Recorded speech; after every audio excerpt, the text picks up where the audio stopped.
जब हम मिलना बंद कर देंगे तब हम कविताओं में मिलेंगे।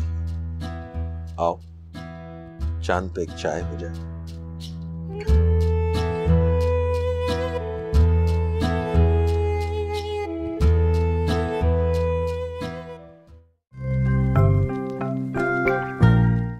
हाय नमस्कार, स्वागत है टॉकिंग बुक्स के एक और सेशन में। टॉकिंग बुक्स का एक प्रयास है कि हम लोग किताबों के आसपास, किताब के पीछे की क्या कहानी है, उसके इर्द गिर्द जो किताब के पीछे की कहानी होती है उसके बारे में जान पाएँ, अच्छी किताबों की पीछे की कहानियाँ जान पाएँ। तो इसी श्रृंखला में आज हमारे साथ हैं राजेश तैलांग जी। सर बहुत बहुत स्वागत है आपका। Thank you Ankur, thank you very much. एक लाइन है कि मोहब्बत तो सभी करते हैं, किसी की छप जाती है और किसी की छप। तो आपकी अभी चांद पे चाय किताब छप के आई है। इस किताब की कहानी जानने से पहले मैं आपसे ये जानना चाहूँगा कि आपकी पहली चाय से लेकर जो अब तक की चाय है उसकी क्या कहानी है, कैसी चल रही है, कैसी आपकी जिंदगानी है, अब तक की चाय कैसी चल रही है आपकी? देखिए, अगर चाय असलियत के तौर पे लिया जाए तो चाय का तो बड़ा शौकीन हूँ है, और चाय हमेशा से बचपन से ही चाय के शौकीन है। तो घर में बार बार चाय बनती थी। चाय बनाने के शौकीन है, चाय पीने के शौकीन है, चाय पिलाने के शौकीन है, और थिएटर करते रहे हैं तो शूटिंग में भी और थिएटर में तो चाय पीते ही हैं, रिहर्सल्स में, और उसके अलावा शूटिंग में भी रनिंग होती है चाय। तो चाय का वो है। और डेटिंग में भी हम लोग कॉफ़ी डेट वाले हैं, नहीं चाय डेट वाले हैं ना, थड़ी पे जाके चाय पीने वाले। तो चाय बहरहाल बहुत ही प्यारी चीज़ है, मतलब प्रिय चीज़ है। तो चांद पे चाय या धरती पे चाय कहीं पे भी। जी, तो आपकी पहली चाय की शुरुआत कहाँ से होती है? आप कहाँ से बिलोंग करते हैं? क्या है आपकी मतलब लेखक बनने से पहले तक की अगर कहानी आप बड़े संक्षिप्त में दर्शकों को बता? मतलब मैं तो लेखक बन गया हूँ ऐसा मैं अभी भी मान नहीं रहा हूँ। तो बचपन बीकानेर में गुजरा, तो वहीं पे ही चाय और कविता दोनों ही पैदा हुई, और तो उधर से ही शुरुआत हुई। दरअसल मैं क्या है कि मेरी अगर जो भी लिखने का या एक्सप्रेस करने का अपने आप को लिखन के ज़रिए, वो आदत पैदा हुई मेरी डायरी लिखने से। मैंने 15 साल की उम्र से लेके 25 साल की उम्र तक, जो एकदम बढ़ने की उम्र होती है और असली में आपका चरित्र निर्माण होता है, हाँ। वो 25 साल तक मैंने करीब 10 साल तक, 15 से 25 साल तक रेगुलरली डायरी लिखी। तो उसमें अपने सुख दुख बयान करता था, छोटी मोटी चीज़ें बयान करता था जैसा डायरी में होता है। कई बार सिर्फ इतना ही लिखता था कि आज इतने रुपए खर्च किए या आज ये फिल्म देखी। तो बहुत ही डॉक्यूमेंट्री टाइप भी था, लेकिन उसमें ज़्यादा सुख दुख की बातें होती थी। तो ऐसे करके अपने एहसास को, अपने ख्याल को व्यक्त करने का एक तरीका मिला डायरी के ज़रिए। और डायरी चूँकि अपने लिए होती है, किसी के लिए नहीं होती है, तो वो सिर्फ अभ्यास मात्र ही था, वो किसी को पढ़ा ही नहीं, और उम्मीद करता हूँ कोई पढ़े भी नहीं।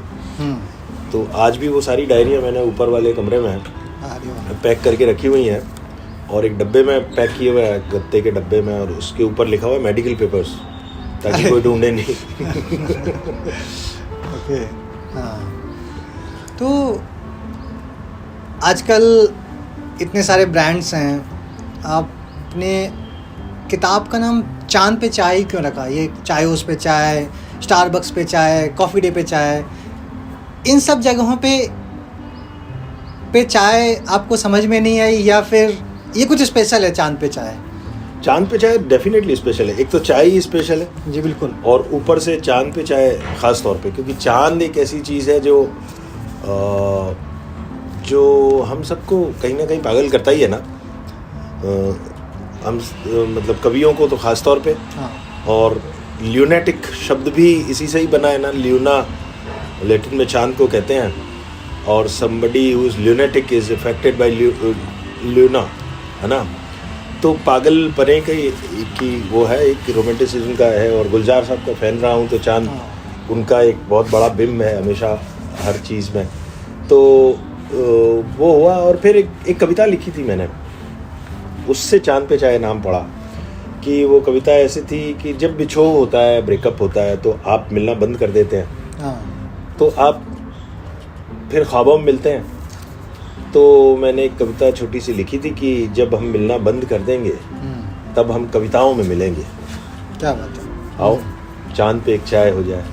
वाह। तो जब वो मिलन होगा तो वो मतलब एक ख्वाबों का ही मिलन होगा, तो चांद पे होगा शायद, मतलब a date on the moon.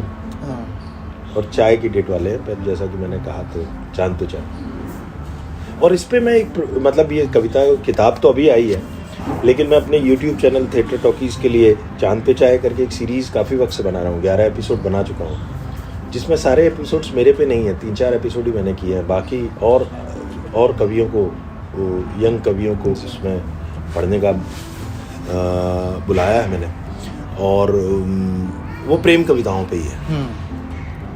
बिल्कुल। अब जिन लोगों ने नहीं देखी वो लोग देखेंगे। हाँ, थिएटर टॉकीज़ YouTube चैनल है, सर्च कीजिए और उसमें चांद पे चाय प्रोग्राम। बिल्कुल सर। अब एक एहसास होता है कि मतलब ऐसा एक बेंचमार्क सेट किया गया कि जब तक आपकी किताब नहीं आ जाए आप कवि नहीं कहलाते हैं, आप लेखक नहीं कहलाते हैं। एक अलग एहसास भी होता है कि अलग अनुभूति होती है कि पहली डेट हो, आपकी पहली मूवी हो, आपकी पहली वेब सीरीज हो, तो कैसा एहसास था आपका जब आपके हाथ में आपकी पहली किताब छप के आई? बहुत बेहतर, बहुत ही अच्छा। मतलब जो क्या कहे ना, वही आपने सही कहा, पहले प्यार की तरह होता है जी। तो पहली किताब पहले प्यार की तरह है। हालांकि मैंने कभी भी कविताएं ये सोच के नहीं लिखी कि वो छपें, मैंने छपने के लिए भी कभी कहीं भेजी नहीं कविताएं। तो आज तक कविताएं लिखता रहा इतने सालों से, लेकिन एक भी पत्रिका या किसी भी समाचार पत्र में मैंने कभी छपने के लिए भेजी तक नहीं, क्योंकि मुझे लगा कि कविताएं लिखी, एक्सप्रेस की और हो गया काम, और या जिनके लिए लिखी उनको दे दी, वही काफ़ी था कि तू पढ़ ले, मुकम्मल हो जाएगी। बिल्कुल। अच्छा, मैं किताब में एक कोट है, मैं पढ़ रहा था, डियर राजेश, हम वहीं चाय पर मिलेंगे। ये गुलजार साहब ने कोट दिया है आपकी किताब के लिए। गुलजार साहब का आपकी कविताओं को पढ़ने के बाद किस तरीके का रिएक्शन था, उन्होंने उनका जो फीडबैक था वो किस तरीके से था, उन्होंने किस तरीके से किताब को सराहा या आपको सुझाव दिए?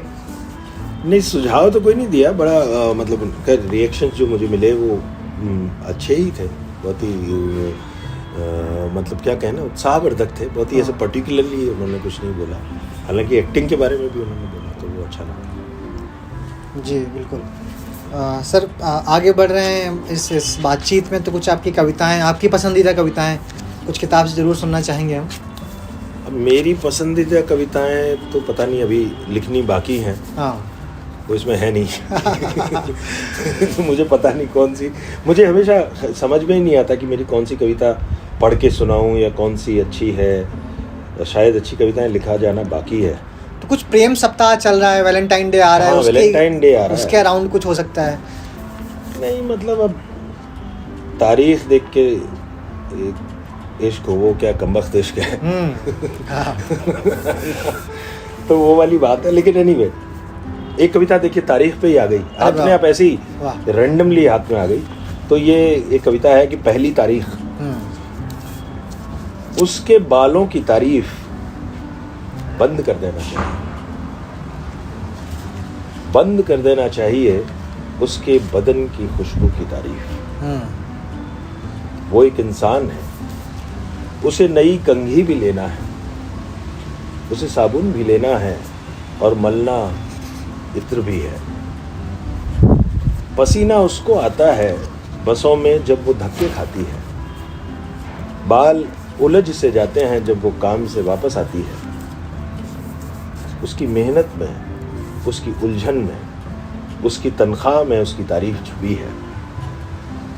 पहली तारीख को वो कितनी सुंदर लगती है। क्या बात है। ओके सर,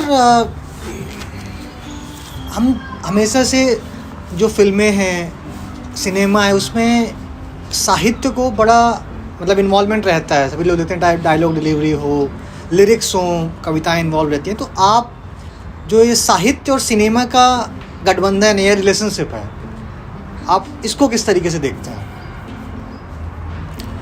मतलब एक तरह से देखा जाए तो सिनेमा भी एक साहित्य ही है, एक अलग किस्म का साहित्य है जिसको पेन के बजाय कैमरे से लिखा, कलम के बजाय कैमरे से लिखा जाता है, बट है वो साहित्य।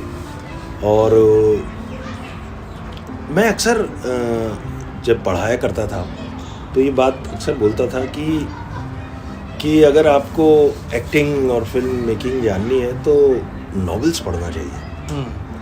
क्योंकि उपन्यास में क्या है कि न सिर्फ संवाद लिखे होते हैं या संवाद बहुत कम लिखे होते हैं, ज़्यादा मनस्थिति लिखी होती है या उस माहौल के बारे में विवरण होता है जिसको आपको कैप्चर करना होता है ना। कि हम दोनों बैल्कनी में बैठे हुए थे और जाती हुई सर्दियाँ थी, गुनगुनी धूप थी, अब इसको कैप्चर करना है और क्या मनस्थिति चल रही है उसके बारे में बहुत विवरण होता है। तो वो जो सबटेक्स्ट है, जो माहौल है, उसको कैप्चर करने की और उसको पकड़ने की आदत डालनी है तो साहित्य नॉवेल्स के ज़रिए ज़्यादा मिलेगी, बजाय इसके कि आप कोई ड्रामा पढ़ें या कोई स्क्रीन प्ले पढ़ें। तो वो नए विद्यार्थी हैं जो अभिनय के या फिल्म मेकिंग के, उनके लिए भी वो साहित्य का कहानियाँ और वो पढ़ना ज़्यादा वैसे है। और वैसे साहित्य का तो डायरेक्ट तौर मतलब सीधे तौर पे देखें तो ये वास्तव भी है कि बहुत सारे साहित्यिक कृतियों पे एक सिनेमा में, फिल्मों में काम होता ही रहा है। और हालांकि अभी थोड़ा कम हो गया है, लेकिन एक ज़माने में तो बहुत होता था और टेलीविज़न में भी पहले बहुत होता था जब साहित्यिक कृतियों पे बनती थी। दूरदर्शन में बहुत कितनी साहित्यिक कृतियों पे काम होता था। आजकल के सीरियल्स में वो साहित्यिक कृतियाँ नहीं दिखाई देती हैं, ये बड़ा दुख है ना। एक कहानी एक आता था सीरीज़, उसमें हेनरी की और चेखव की और पता नहीं किन किन की कहानियाँ होती थी। मुंशी प्रेमचंद की कहानियों पे और कितनी सारी दूरदर्शन ने बनाए हैं, टैगोर पे कितने सारे, शरद चंद्र पे। तो वो वैसे अब कम दिखाई देता है।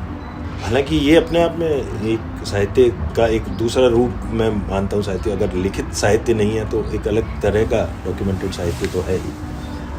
अच्छा, आप किन सूत्रधारों को पढ़ते हैं? जैसे आपने प्रेमचंद का नाम लिया, आपने गुलजार हैं, बहुत मतलब बड़े बड़े लेखक हैं। अगर हम जैसे कविशाला के अंदर एक सेक्शन है जिसको हम सूत्रधार के अंदर रखते हैं कि इन्होंने हिंदी साहित्य के सूत्रधार हैं ये लोग, पूरा हमने वेबसाइट ही बनाया हुआ है उसका। तो किन सूत्रधारों को आप पढ़ना पसंद करते हैं जब भी आपके पास वक्त होता है, या फिर आप पढ़ना चाहते हैं कि मुझे कोई किताब पिक करनी है, तो किन को पिक करते हैं? आजकल थोड़ी मेरी पढ़ाई कम हो गई है, कुछ व्यस्तताओं की वजह से। कुछ अब ऐसा हो गया कि मतलब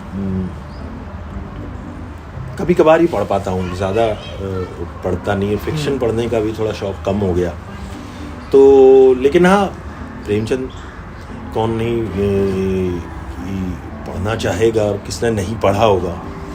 और इसके अलावा मैं उनको पढ़ता रहा हूँ बहुत, मनोज श्याम जोशी है ना, परसाई को बहुत पढ़ा है और बहुत सारे, मतलब क्या। अच्छा, किसी एक लेखक को पिक करना हो, अगर अभी कभी आपको मौका मिलता है कि किसी एक का रोल प्ले करना है आपको, एक लेखक का जो सूत्रधार हुए हमारे, जिनके नाम लिया आपने, परसाई के व्यंग मतलब विश्वविख्यात हैं कि सब उनको कोट करते हैं। तो इस तरीके के लेखकों में अगर किसी का आपको रोल प्ले करने का मौका मिलता है कभी, तो आप किसका रोल प्ले करना चाहेंगे? आई थिंक परसाई का ही, क्योंकि उनमें जो व्यंग्य है, उनमें जो क्या है ना, धार है ना, उसको पकड़ पाना, वो जीवन में कैसे रहे होंगे, किस नज़रिए से देखते होंगे ना दुनिया को। हम जिस भी घटना को जैसे देखते हैं उसका वो एक अलग ही एंगल निकाल के लेके आते हैं हमेशा।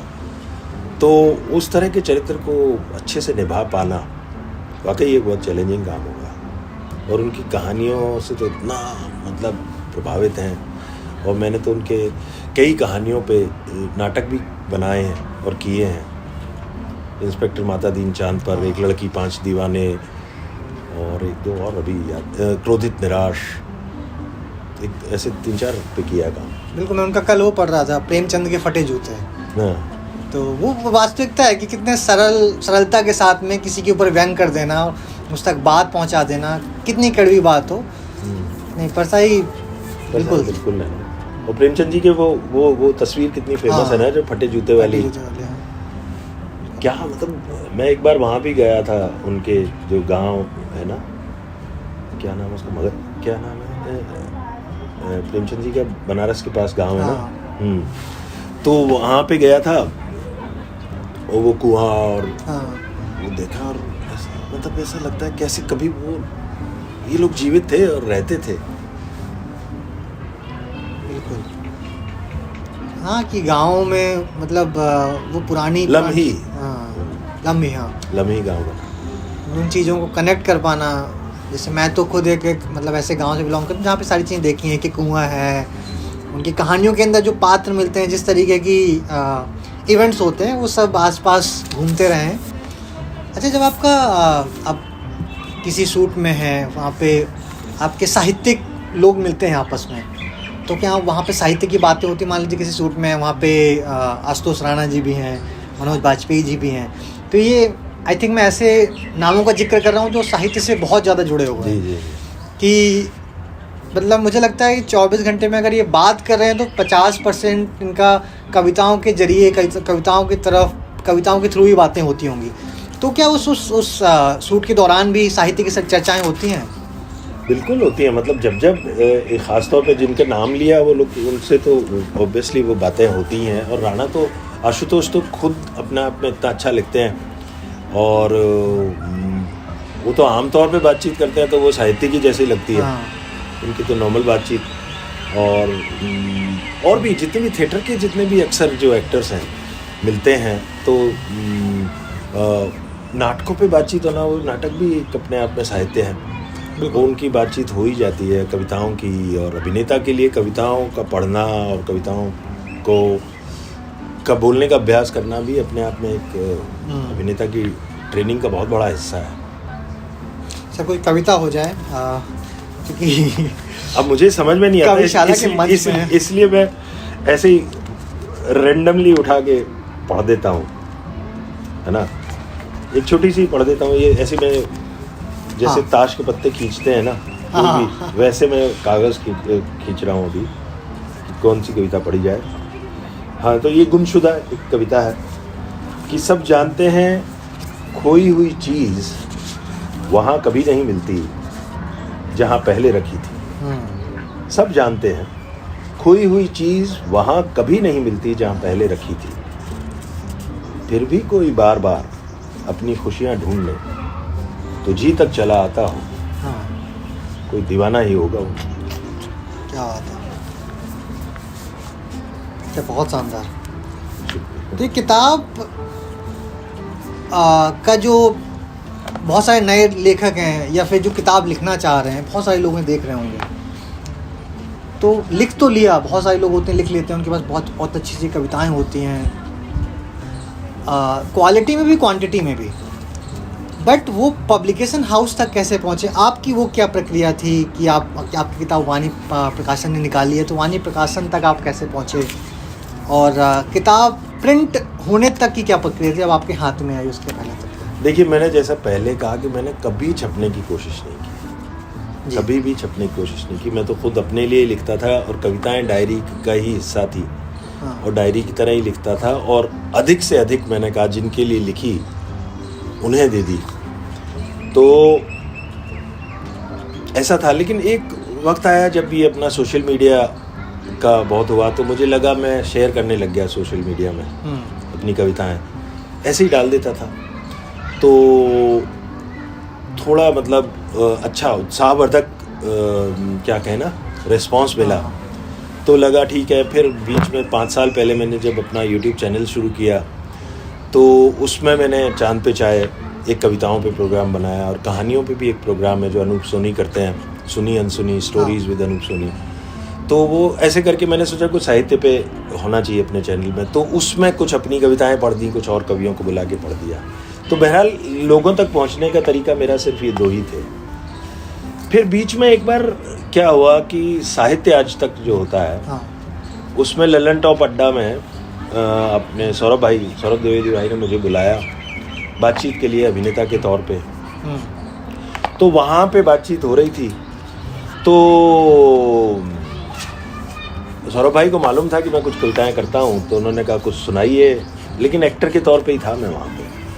तो मैंने कुछ कविताएं सुना दी और बाई चांस वहाँ पे उस वक्त अदिति भी थी। अच्छा। अदिति जी थी वाणी प्रकाशन की जो हैं, और तो उनके उस ज़रिए से सौरभ भाई के थ्रू बातचीत हुई और उस घटना ने इस किताब का स्वरूप हुआ। हाँ। तो अदिति जी को और सौरभ भाई दोनों को शुक्रिया है इसके लिए। जी बिल्कुल। और किताब में बहुत अच्छी कविताएं हैं और बहुत ये किताब काफ़ी मतलब बॉलीवुड में भी काफ़ी लोगों तक पहुंची है, आम जनता तक भी पहुंची है, काफ़ी लोगों ने पढ़ के प्रतिक्रियाएँ दी हैं। एक प्रक्रिया या किसी का एक कमेंट जो आप तक पहुंचा हो जिससे लगा हो नहीं सही है, इसका किताब का छप के आना सार्थक हो गया?